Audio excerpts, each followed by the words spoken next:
Chers habitants de Marly-le-Roi, en ce début d'année 2021, et après cette année 2020 si éprouvante et sans pareille, je souhaite adresser très chaleureusement mes vœux à chacune et à chacun d'entre vous. Vœux de santé, préservée ou retrouvée. Vœux de joie partagée, en famille ou entre amis, autant qu'il est possible, dans les contraintes sanitaires qui nous sont encore imposées. Vœux de succès en tout domaine. Mes pensées vont d'abord à ceux d'entre vous qui, quelle qu'en soit la raison, sont dans la détresse ou dans l'épreuve. Je veux remercier ceux qui, dans la discrétion et dans la continuité, bénévoles ou associations, viennent à leur aide et les assurer de nos pensées et de notre soutien. Je pense en particulier aux jeunes, aux étudiants, dont l'entrée à l'université s'est déroulée cette année dans des conditions particulièrement difficiles. Je pense aussi à ceux d'entre eux qui abordent le seuil de la vie professionnelle à un moment où les conséquences économiques de la crise sanitaire vont rendre ce passage plus difficile. Qu'ils soient assurés de notre soutien et de notre aide. Je veux aussi jeter avec vous un regard sur l'année qui s'achève. À Marly comme ailleurs, elle aura été marquée d'abord par les conséquences de la pandémie. Au printemps dernier, à l'occasion du premier confinement, il nous a fallu, avec la nouvelle équipe issue des élections de mars et avec le personnel municipal dont je salue l'engagement, pourvoir aux nécessités locales de la sécurité sanitaire, en prenant toutes les initiatives qui s'imposaient, acquisition de masques, de gel hydroalcoolique, transposition, en particulier dans nos écoles et dans nos crèches, mais aussi dans nos installations sportives et culturelles, des protocoles sanitaires qui ont permis un temps de les maintenir ouverts, en tout cas pour ceux-ci.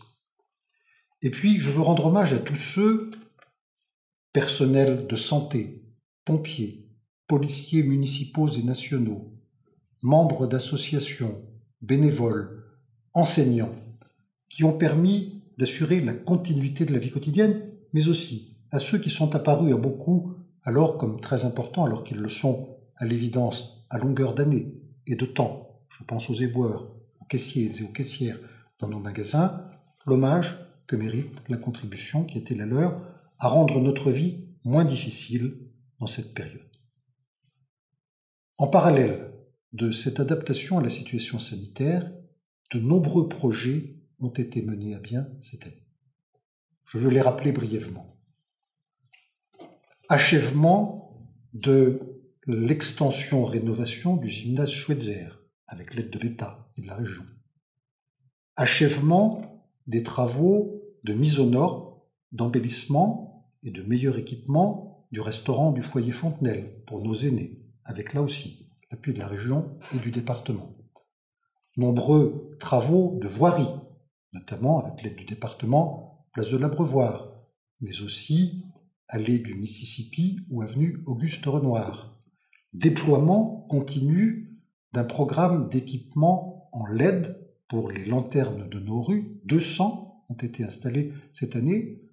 Toutes ces initiatives visent, comme le remplacement de fenêtres au premier étage de la bibliothèque ou dans plusieurs de nos écoles, à la fois à améliorer la performance thermique de nos bâtiments communaux et à contribuer à une meilleure performance énergétique, une manière parmi d'autres, comme par exemple le soin que nous portons désormais au pied des arbres d'alignement dans nos rues, à commencer par ceux de l'avenue du Général Leclerc et de l'avenue de Saint-Germain, à la protection de notre planète devenue pour tous une exigence absolue.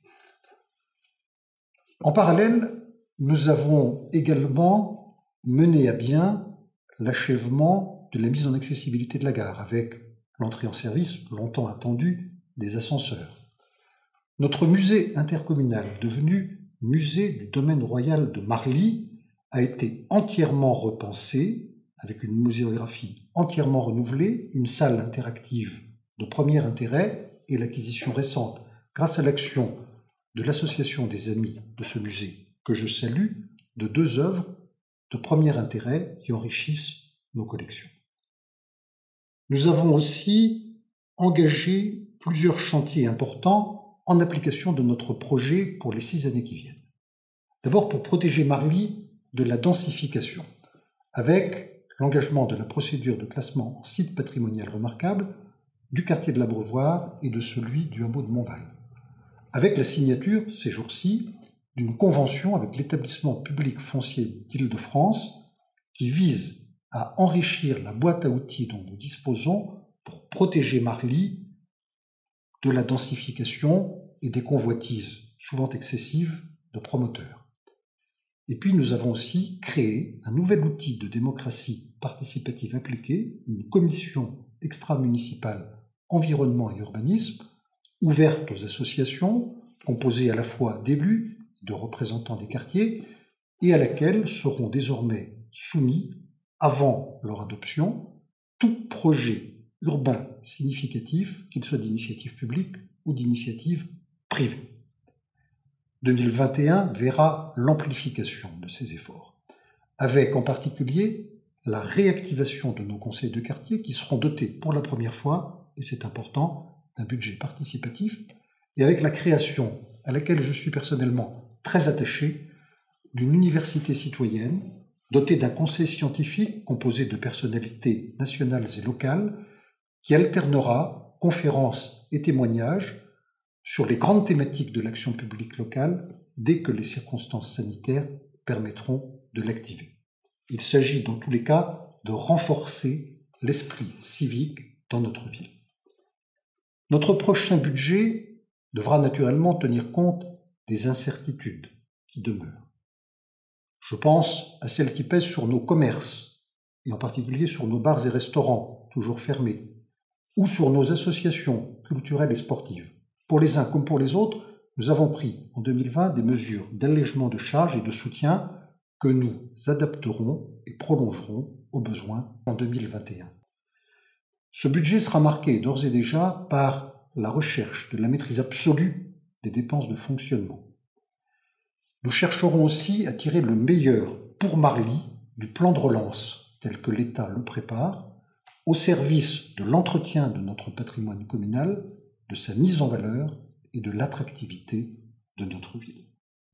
Mais ce budget comportera aussi une dimension sociale, avec en particulier la perspective de l'ouverture d'une nouvelle crèche à Marly et un pas supplémentaire dans la gratuité progressive pour les plus âgés d'entre nous des passes locaux, conformément à l'engagement que j'avais pris en mars dernier avec ma nouvelle équipe. En cette année 2020, nous avons pu, tous ensemble, mesurer le prix de la solidarité. Nous avons pu, tous ensemble, mesurer une fois de plus l'exceptionnelle richesse humaine de notre ville. Je souhaite qu'en 2021, nous continuions à être solidaires les uns des autres, le contexte l'exigera sûrement et durablement. Je souhaite aussi que le débat public à Marly soit en permanence à la hauteur de ce qu'exige cette situation. Et puis, je souhaite que nous fassions tous ensemble vivre et rayonner dans notre ville les valeurs de la République et celles de la France. C'est dans cet esprit que je vous souhaite, en mon nom personnel et au nom de l'ensemble du conseil municipal, une belle et bonne année 2021. Espérons un contexte sanitaire plus favorable. Souhaitons une année clémente et féconde pour tous. Bonne année à chacune et à chacun d'entre vous. Bonne année à Marly et bien sûr, bonne année à la France.